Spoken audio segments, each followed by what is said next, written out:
ഇന്ന് നമുക്ക് കുട്ടികൾക്കും മുതിർന്നവർക്കും ഒരുപോലെ ഇഷ്ടപ്പെടുന്ന ഒരു പാൽ പുട്ട് എങ്ങനെയാണ് ഉണ്ടാക്കുന്നതെന്ന് നോക്കാം. ആദ്യമായി നമുക്ക് പാനിനുള്ളിലേക്ക് 1 ടേബിൾ സ്പൂൺ നെയ്യ് ചൂടാക്കാം. നെയ്യ് ചൂടാകുമ്പോൾ അതിലേക്ക് കുറച്ച് ക്യാരറ്റ്, കുറച്ച് തേങ്ങ, കുറച്ച് ഏലക്കാപ്പൊടി, 1 സ്പൂൺ പാൽപ്പൊടിയും കൂടെ മിക്സ് ചെയ്ത് ഇളക്കുക.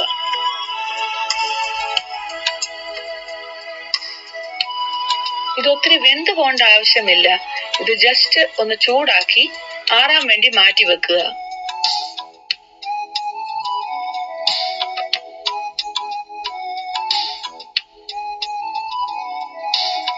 അടുത്തതായി നമുക്ക് കുറച്ച് പുട്ടുപൊടി, റാഗിപ്പൊടി, ആവശ്യത്തിന് ഉപ്പ്, 1 ടേബിൾ സ്പൂൺ ഷുഗർ, കുറച്ച് പാൽപ്പൊടിയും മിക്സ് ചെയ്ത് വെക്കുക. ഈ പൊടിയിലേക്ക് നമ്മൾ ആദ്യം മാറ്റി വെച്ച ക്യാരറ്റ് മിക്സ് ചേർത്തിളക്കുക.